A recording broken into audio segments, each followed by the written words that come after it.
তো বন্ধুরা, শুভ বিকেলের শুভেচ্ছা রইল সকলকে। দেখতেই পাচ্ছ আমাদের বাড়িতে ঠাকুর আসছে। ঠাকুর মানে মহাদেব, হর হর মহাদেব। এটা হচ্ছে চড়ক পুজো। সামনেই চড়ক পুজো আসছে।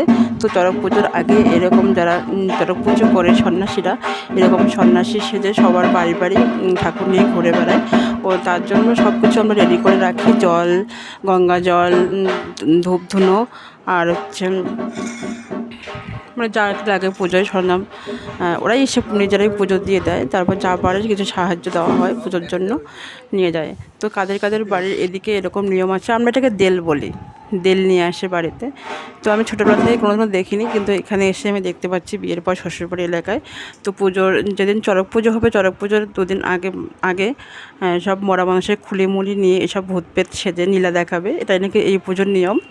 আর চড়ক পুজোর দিন তো হয় যেরকম পুজোতে হয়, তারপর মেলা হবে। আর পিঠে বর্ষা ফুরিয়ে জিপ কেটে যত সব যে দেখানো হয়েছে সেগুলো দেখাবে। তো ভালো থাকো।